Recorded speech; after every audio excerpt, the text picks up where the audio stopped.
근데 가장 그 현장에서 애로사항은 구인의 어려움이 있습니다. 구인의 어려움은 역시 수가의 어려움하고 같이 연결돼 있지만 사실은 첫 번째는 그 요양시설들의 직책이 전부 다 구하기 어렵습니다. 요양보사, 간호사, 사회복지사, 그 다음에 물리치료사 다 저희가 구하기 어려운, 원래 그냥 일반 병원에서도 구하기 어려운 직종이기도 하지만 특히 요양보사 구인의 어려움이 있는데요.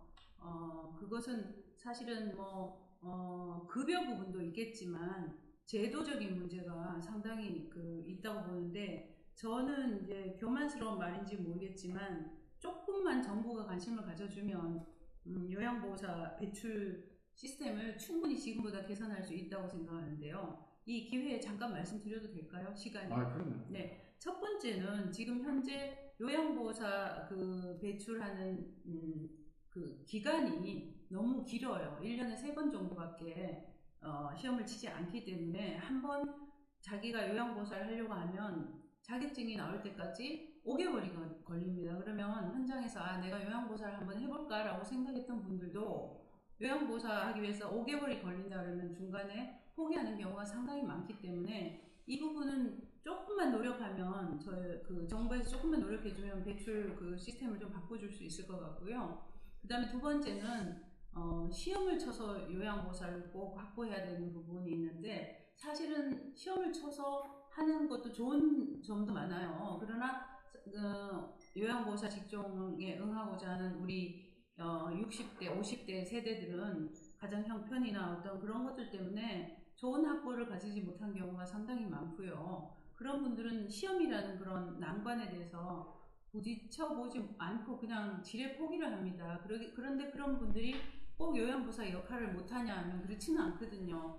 그렇기 때문에 만약에 정부가 이걸 이 모든 현장의 요양원장들이 요양보호사 구인의 애로사항에 대해서 충분히 이렇게 많이 컴플레인을 할 거라고 보는데요. 그렇다면 요양보호사 1급이나 2급 제도 그런 부분을 통해서 얼마든지 제도 개선을 해줄 수 있지 않을까, 이런 좀 안타까움이 있습니다. 그거 말고도 제도 개선을 할 수 있는 여러 가지 방법들이 있겠죠. 그래서 그런 거를 통해서 좀 요양보호사 구인의 어려움을 해소해 준다면 현장 서비스의 질을 높여달라고 계속 보건복지부는 요구를 하지만 저희가 인력 확보가 안 되면 어떻게 서비스 질을 저희가 높일 수 있겠습니까? 어떤 요양보호사가 자질이 없어요. 요양보호사로서 자질이. 그러나 못 구하면 그분을 우리가 고용할 수밖에 없고, 그분은 현장에서 우리가 원하는 방향대로 움직여주지 않고, 그것이 저희가 이제 요양을 운영하면서 느끼는 가장 큰 애로사항이고요.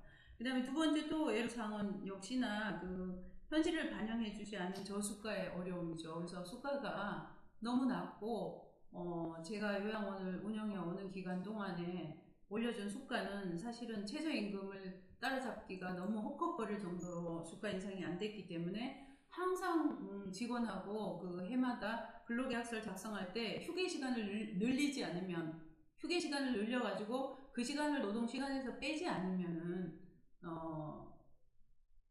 최저임금을 맞춰줄 수 없는, 노동부의 어떤 조건을 지킬 수 없는 정도의 저수가가 가장 이제 운영의 애로사항이라고 생각이 되고요.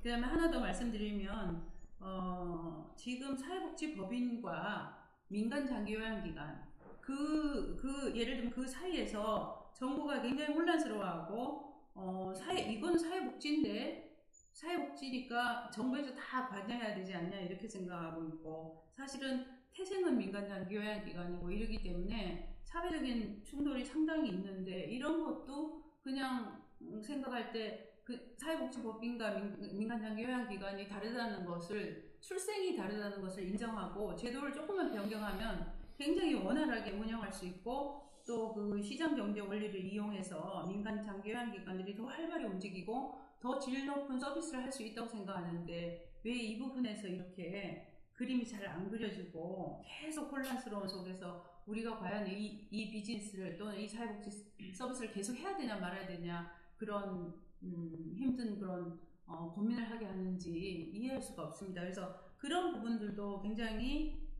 조금만 현명하신 분들을 초청하셔가지고 연구하시면 그림이 바로 나올 것 같은데, 하는 그런 안타까움이 있습니다. 그 이외에도 많은 사실 제도 개선이 필요하지만 정부도 또 입장이 있겠죠. 그러나 이런 것들이 좀 제도가 개선이 좀 돼서 우리가 운영하는 데 서비스에만 좀 영향을 집중할 수 있도록 정부가 도와주시면 좋겠다고 생각합니다. 예, 뭐 하실 말씀이 많으실 텐데 그래도 네네. 줄여서 하시느라고 애를 많이 쓰신 것 같아요. 네. 그래서 그 연구를 많이 해야 된다는 측면에서 우리 민간 측면에서도 대한장기요양학회라고 네. 민간의 입장을 만들어낼 수 있는 그런 정책을 만들어낼 수 있는 그런 조직을 만드는 작업들이 진행이 됩니다. 그래서 많이 관여를 해주시고요. 네. 오늘 이제 좋은 말씀 해주셨고 마지막 질문으로 실버페 온라인에서 진행하는 10대 기관 국내 최고 10대 장기요양기관에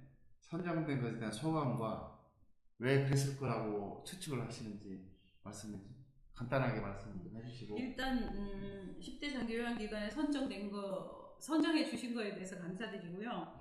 사실 저는 아직도 우리 실버풀도 부족한 점이 상당히 많다고 생각하지만 선정된 이유가 있다면 제가 생각할 때 첫 번째는 우리 직원들의 그 밝은 얼굴과 그 다음에 어르신들의 밝은 표정 이런 것들이 여기를 방문하시는 분들에 대해서 좀 좋은 이미지를 주지 않았을까 이렇게 생각합니다. 그래서 직원들의 밝은 얼굴과 그 다음에 어르신들이 밝은 표정은 결국 서비스에서 나오는 거죠. 직원들은 회사가 물론 해주는 처우에 따른 것도 있겠지만 어르신들은 얼마나 사랑받았느냐에 따라서 얼굴 표정이 달라지는 거죠. 그래서 노인 요양시설에 저희가 방문했을 때 어르신들이 어두운 표정을 하고 있거나 이러면은 아무리 사실은 하드웨어가 좋아도 그 요양기관에 좋은 점수를 주기는 어렵잖아요. 근데 저희 실버프레인 좀 약간 역동적으로 느껴지고 밝은 분위기고 어르신들이 편안해 보이고 이런 것들이 저희가 선정된 이유가 아닌가 이렇게 생각하는 게 맞는지 모르겠습니다. 좋은 생각이시고 저도 그렇게 생각합니다. 네. 그래서 오늘 대표이사 김영희 대표이사 인터뷰 세션을 제1부를 마치고 제2부에서는 직원들과의 대화 시간에 다시 뵙겠습니다. 여러분 감사합니다. 감사합니다.